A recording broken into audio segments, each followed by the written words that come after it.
Tchau, Bela! Seu podcast sobre tendência, comportamento e inovação nos mercados de beleza e bem-estar. Seja muito bem-vinda, bem-vindo ao Tchau Bela, um podcast sobre beleza e bem-estar. Eu sou Vânia Góes, sou jornalista, tenho um site, o Belezinha, e trabalho como consultora para várias marcas da indústria, pensando em portfólio, pensando em posicionamento, muito com a minha parceira, Isa Dezon.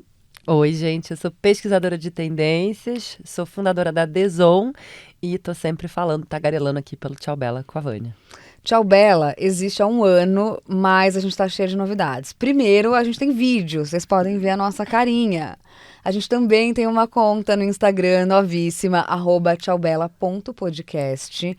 E estamos gravando nos estúdios de Iguatemi, que agora é nosso apoiador para todos os episódios semanais. Ou seja, mudou. Toda quinta-feira a gente vai estar aqui falando de inovação, de beleza, de bem-estar, de futuro, quebrando tabus e assim por diante. Acabou a temporada, agora é toda semana. Tudo que a gente tem visto desde o primeiro episódio do nosso podcast lá em setembro de 2021 é o quanto que os assuntos de sexualidade têm ganhado combustível. Porque sexo tem a ver com expressão, sexo tem a ver com personalidade, sexo tem a ver com política, com identidade e também com prazer. Enfim, tem tanta coisa para além de orgasmo e penetração, vulva, vagina, pênis, né? Sem dúvida, e especialmente para gerações mais jovens, né? Falar de sexo, de gênero, de orientação sexual soa até rebeldia para o público mais conservador, que ainda tem uma dificuldade de entender e viver a fluidez que está rolando e que é totalmente natural da nossa natureza humana, né? Mas a pandemia parece que deu uma acelerada na busca por prazer, por autoconhecimento. Uma pesquisa online que foi realizada no ano passado pelo Instituto Kinsey da Universidade de Indiana, nos Estados Unidos, mostra que apesar das pessoas, e aqui eu tô falando de todas as idades, tá? Terem feito menos sexo em geral, pois lockdown, né, gente? 36% dos americanos estão se masturbando com mais frequência e 25% estão usando mais brinquedos sexuais. Quase a metade dos entrevistados de outra pesquisa recente, que foi feita especificamente com americanos solteiros e realizada pela OnePoll, sob encomenda da Lube Life, disse que está se dando prazer com mais frequência do que nunca. E as marcas conectadas com esse potencial estão ligadas que sexual wellness, ou bem-estar sexual, virou até uma categoria de varejo que só deve expandir nos próximos anos. Então a gente tem visto coisas como vibrador, lubrificante, sérum, óleo, tudo muito distante do ambiente sex shop. Já dá para comprar na Amaro, gente, inclusive em algumas das lojas físicas da marca. Esse movimento tem até um nome lá fora, é o Sexual Retail Revolution, a revolução do varejo sexual. A gente inaugurou o podcast falando de sexual wellness, é um termo recentemente cunhado, mas que acho que já dá uma ideia e amplia esse conceito de sexo como bem-estar, né? Como um cuidado pessoal. Muito bom os dados americanos que você trouxe. Nos Estados Unidos, esse já é um movimento forte, não à toa a gente tem tanto dado de lá. Segundo a Allied Market Research, falei certo, Isa? Certinho.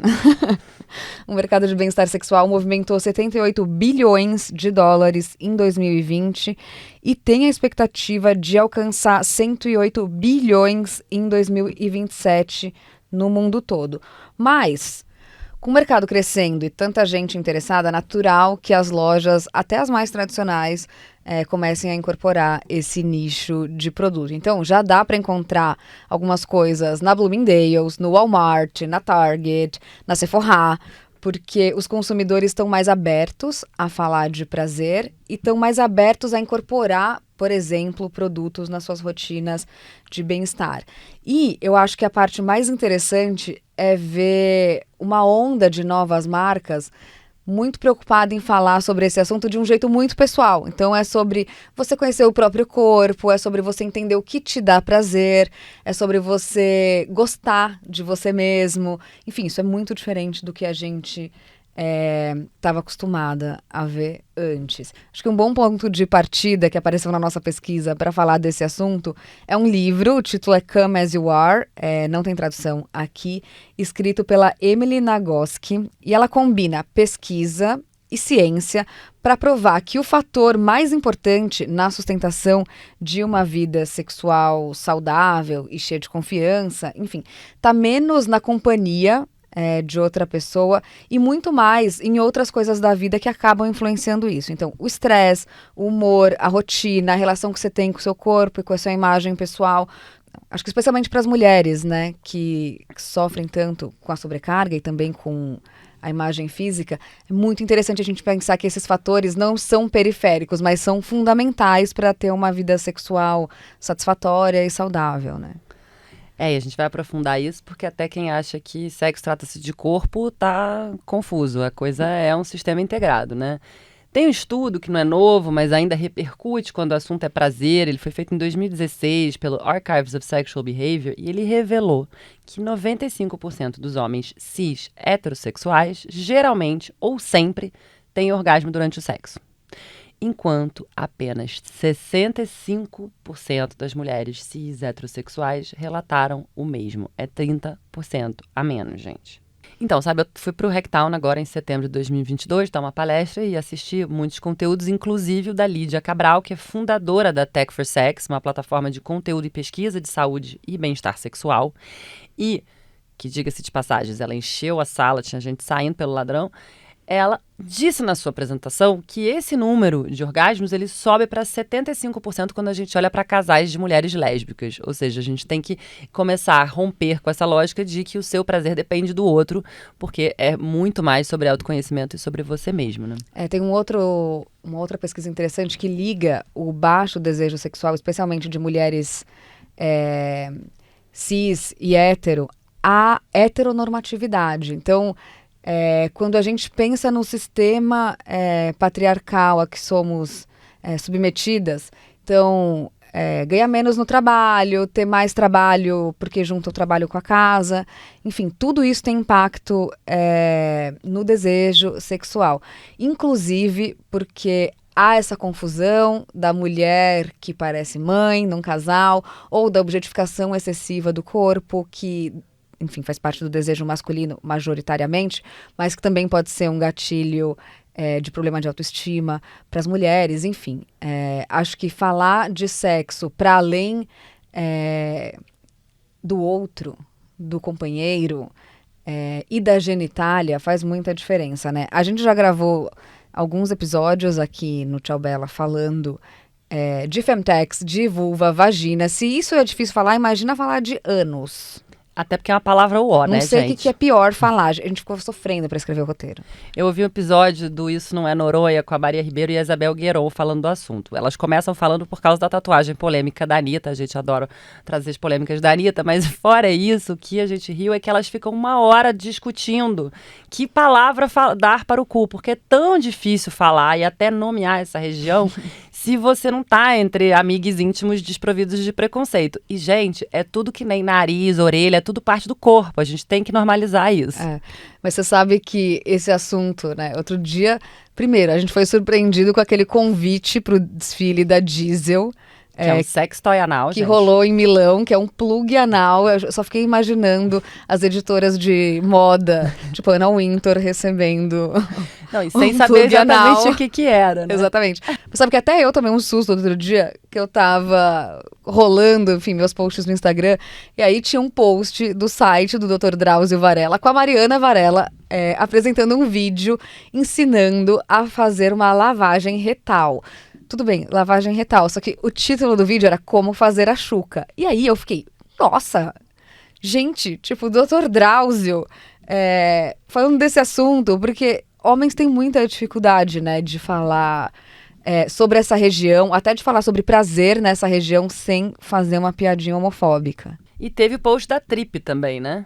Acho que no dia do sexo a Trip fez um carrossel falando de orgasmo, falando de prazer masculino e, enfim, como a próstata também pode desempenhar um papel nessa busca por autoconhecimento e prazer, o que também é surpreendente, né, dentro desse universo boys, héteros, cis, acho que talvez os leitores da Trip também devem ter tomado um susto quando viram o post. Total, até porque a gente tem aí um falocentrismo, né, Sim. gente? Que a gente busca romper aqui com o Tchau Bela desde o início. E aí você viu que a Lelo, né, que é uma marca de sex toys global, tá patrocinando um time de futebol inglês? Não, achei vibradores patrocinando o futebol, tudo.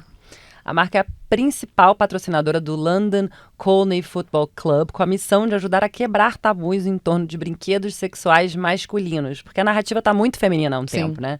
E a decisão rolou depois dos resultados de uma pesquisa da marca que mostram que 30% dos homens cis heterossexuais não se sentem à vontade de dizer para as pessoas que têm um sextoy. Atenção, não quer dizer que eles não tenham, eles só não sentem a vontade de dizer. 22% acha desconfortável falar do assunto e 26% já foi zoado por falar no assunto. Porque, cara, conversa de locker room, como se chama, né? Conversa de menino, assim, é realmente muito cruel. Nessa conversa, redes sociais ainda, eu lembrei de quando a Lubis lançou um sérum íntimo, que não é um lubrificante, né? É um sérum de tratamento íntimo. E isso também virou um movimento nas redes sociais, né? Sim, até porque, por mais que seja feito para reduzir irritação, vermelhidão e ressecamento de regiões íntimas, e daí a gente tende a associar exclusivamente a ressecamento vaginal, sensibilidade causada depois da depilação, coisas para qual o sérum funciona muito bem. Mas, apesar de tudo, ele também foi criado para a área peniana e anal, o que gerou um monte desses comentários que a Vânia comentou aqui, e quem acha que a Lubs se incomodou com isso, se enganou. A marca amou a repercussão do skincare anal, porque o objetivo é justamente esse, pensar em sexo, em prazer para todo mundo, em todos os lugares do corpo. E o último lançamento da marca, inclusive, é um óleo corporal que chama Go Slow, que pode ser usado no corpo inteiro, menos na região íntima. Pode parecer um pouco contraditório para uma marca de bem-estar sexual, mas acho que a intenção é justamente fazer com que você explore esses momentos de intimidade, sozinho ou acompanhado, que você se massageie ou massageie outra pessoa, que você se divirta com as texturas, com os cheiros, para criar um ritual de intimidade gostoso e explorar essas sensações que vão além dos finalmente, né? Total, e como ela é afrodisíaca, ela tem essa coisa do cheiro, então ela vai agir em várias camadas do sensorial, né? Você já testou? Eu testei, eu amei porque eu amo o cheiro da vela da Lubs e ela tem um cheiro marcante que fica por um tempo. Eu usei pós-banho e como eu sou super nerd das formulações, queria saber tudo que tem ali. Porque ele tem essa opção de ser usado como um produto funcional para ajudar a manter a pele macia, mais hidratada, enfim. Ele tem esqualano na formulação, tem óleo de açaí, tem óleo de maracujá, tem óleo de babaçu, uma formulação de óleos brasileiros, para ajudar a reter a umidade na pele, só que ele tem um toque seco. Então, mesmo deslizando ali na massagem, você não fica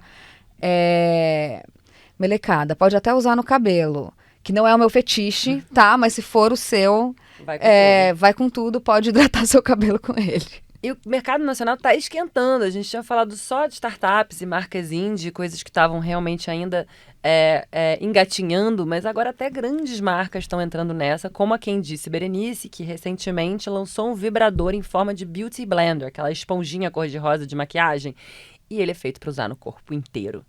Então, o que é interessante é que, assim, depois que a gente foi dos hiperrealistas, que para a maioria das mulheres tende a ser um pouco grotesco, até formas fálicas, porém muito design, até os sugadores de clitóris que estão ainda bombando e várias marcas brasileiras trabalhando com isso, a gente achou incrível um lançamento que pode ser usado no corpo inteiro. Então, a gente sai completamente dessa ideia e começa a entender que o seu corpo inteiro é orgástico e você pode encontrar sensações por ele. Nessa pesquisa de outras formas e de tecnologias mais inovadoras, a gente encontrou 2 ótimos exemplos de sex toys super interessantes que fogem desse padrão e são mais democráticos, né? Até ao abraçar espectros de sexualidade diversos. O primeiro foi lançado pela Wildflower, ele chama Enby, num trocadilho meio com NB de não binário. E ele foi desenhado para ser super funcional, mas sem um manual de instrução. Então, quando você olha na foto, ele não tem forma de nada, né? Assim, ele é bastante curioso, não dá nem para entender que é um sextoy. E segundo os criadores, a ideia era criar algo que pudesse ficar com uma pessoa ao longo da vida e até ao longo de todas as transições que ela pode ter, corporais, de parceiro, de desejos, né? E outro diferentão é um que é focado no períneo. Ele chama Verge, ele encaixa ao redor do pênis como um anel. E ele tem essa alça que estimula o lugar inominável, que a maioria dos casais cis héteros ainda tem um pouco de tabu ali, tem medo de tocar, de falar a respeito, né? E porque muitas mulheres também têm esse preconceito, ou nem entendem, ou nem foram ensinadas, porque tudo que a gente está falando aqui tem a ver com a falta total de educação que a gente tem sobre esse assunto, né? Então, muitas nem sabem do potencial que existe em tocar ali no parceiro. E ele também pode ser usado sozinho, né? Totalmente. Tudo que a gente está falando aqui pode ser, em primeiro lugar, usado sozinho, né? Outro super legal é o Drop. Ele parece uma gota, é da marca americana Mode, que ele cabe na palma da mão. Então, ele serve para estimular várias regiões diferentes do corpo, dependendo de onde você sente mais prazer ou não. E eles são grandes, né? O da Candice e esse da Maude, eles têm um tamanho mais generoso, assim, é bem interessante, né? E também não é para você necessariamente esconder, porque nessa luta por maior emancipação social, a gente também quer poder falar disso e deixar o seu objeto ali sem necessariamente estar ser polêmico, né? Polêmico. Bom, já entendemos que sexo vai além do pinto pepeca, certo? Que atravessa o corpo inteiro, que às vezes nem tem a ver com o corpo. E aí, eu acho muito interessante ver como a gente tem... Enfim, a gente é animal e tudo, né? Enfim, excitação é muito particular, dependendo do estímulo. Que pode ser cheiro, que pode ser toque, que pode ser estímulo visual, que pode ser flerte, que pode ser leitura, né? Enfim... E eu amo os episódios do Friends, que vieram muito quando a gente estava construindo esse roteiro, né? Primeiro tem aquele do Chandler, em que ele pede ajuda para as meninas, porque ele estava namorando uma ex do Joey, e ele falava, cara, eu não tô conseguindo satisfazer ela como o Joey fazia, porque eles eram vizinhos, então ele ouvia tudo. E aí a Mônica vai falar para ele que tem 7 zonas erógenas, e ele surta, porque ele não tinha nem imaginado que pudessem existir mais de 2 ou 3. né? O corpo inteiro é uma zona erógena, né? No caso. Completamente. Inclusive, como você falou um pouquinho antes, não é só no corpo, né? Tem aquele maravilhoso que rola um bafafá, porque o Joey encontra um romance erótico da Rachel, lembra?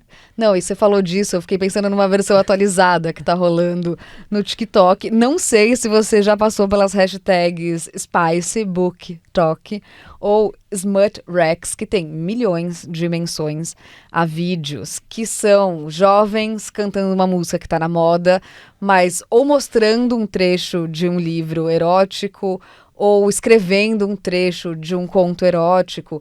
Enfim, tem reacts a cenas de livros que eles estão lendo e que são potencialmente excitantes. Então, se você no TikTok cruzar com uma pimentinha num perfil, você já vai saber que se trata desse assunto, que esse é meio sinal na rede. Eu acho que é super interessante a gente aproveitar aqui para falar um pouquinho. Teve muita pesquisa e relatório sobre uma tal de uma recessão sexual, que a geração Z estava transando menos, estava menos interessada do que outras faixas etárias e gerações, mesmo antes da pandemia, enfim. Mas essas pesquisas nunca contemplam esse interesse em explorar a sexualidade em todo o seu espectro, de todos os jeitos diferentes, com todos os sentidos e partes do seu corpo. Bom, se você se interessou em assistir umas coisas, a gente vai deixar umas sugestões que estão bombando, especialmente na Netflix, né? Tem 2 séries muito interessantes que dá para assistir aqui no Brasil, que também inspiraram a gente a construir esse roteiro.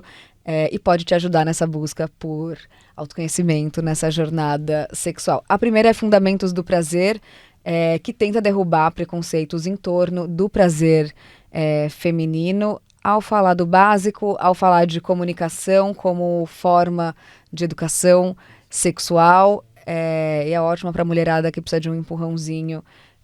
E para parceiros também que estejam interessados a olhar para o outro de um jeito diferente, né? E ela, assim como a série Sex, Love and Goop, que também é da Netflix, né? Que foi criada com a Gwyneth Paltrow e uma amiga terapeuta sexual, e aí elas vão falar com casais e com a ajuda de tantos outros profissionais. São séries que estão indo para uma visão muito interessante do sexo, que conecta isso com saúde mental, com expressão, e que também procura lembrar a gente dessa integração corpo, mente e espírito tão importante, inclusive considerada sagrada por várias culturas, por várias culturas ancestrais e tudo, e que a gente foi deixando em total desconexão, com uma abordagem muito cheia de tabu, muito cheia de repressão, e que nada natural, né? Eu acho que, especialmente nessa da Gwyneth, é muito impressionante, porque os casais se colocam numa posição muito vulnerável, né? Eles se deixam filmar e falar de coisas muito íntimas, né? Muito diferente, né? Que a gente tenta esconder, enfim, esse tipo de problemática, quando é um problema, né?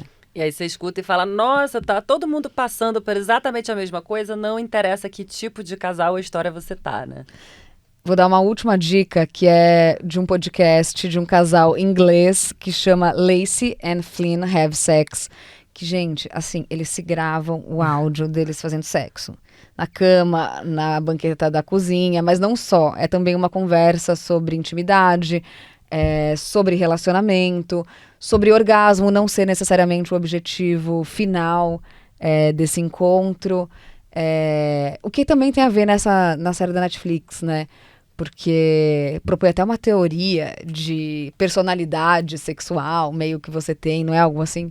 Total. É uma terapeuta que chama Jaya e ela criou há 20 anos uma escala chamada The Erotic Blueprint, que é como se fosse um mapa erótico que elenca padrões de excitação e diferenças que tendem a criar desconexão entre parceiros. Basicamente, é assim, o que excita uma pessoa pode ser totalmente desinteressante para outra e a gente precisa normalizar essa conversa até para conseguir chegar nessa atravessar, constatação. né? Então, ela classifica a entender onde a sua sexualidade se encaixa, e ela dá ali 5 perfis: o energético, o kink, que é considerado o que é um pouco fora da caixinha, o sensual, o sexual e o metamorfo, que é basicamente o Se DDA excita com sexual. muitas coisas, né? Exato. Não, eu acho que o mais interessante nesse caso não é nem colocar alguém numa caixinha definitiva, mas é interessante vê-la conduzir essas expressões de desejo por vias que não são sempre óbvias, que às vezes causam ruído, como, por exemplo, quando a gente fala de relacionamento, porque, em geral, as expressões sobre sexo são todas meio óbvias, né? Completamente. O que a gente quer aqui é propor uma conversa muito macro e abrangente, porque a gente espera que esse episódio possa te despertar, e aí, gente, pessoalmente ou profissionalmente, para possibilidades mais inclusivas, democráticas, mais diálogo e mais abertura de mente, porque eu acho que muita gente que escuta a gente aqui gosta de sexo, mas quase ninguém gosta do mesmo jeito e não necessariamente no mesmo lugar. Exatamente. Bom, não falta referência para você aí se envolver com o assunto. Inclusive, não falta episódio do Tchau Bela das temporadas anteriores falando desse assunto. A gente está super feliz de inaugurar essa nova fase com podcast semanal. A gente está super feliz de contar com um parceiro como a Lubes na construção de roteiros que tem tudo a ver com inovação, que tem tudo a ver com tendência e tem tudo a ver com marcas muito legais que atuam no Brasil, falando de temas que nos interessam, certo? Totalmente. Claro que a gente não podia deixar de agradecer as equipes Deson e Belezinha, que produz todo esse conteúdo com a gente. E fica de olho, porque semana que vem, quinta-feira, a gente vai falar de dismorfia, zoom effect, filtro, boom de procedimentos faciais, enfim. Você acha que tá todo mundo com a mesma cara? É disso que a gente vai falar. Até já. Até lá. Tchau, Bela!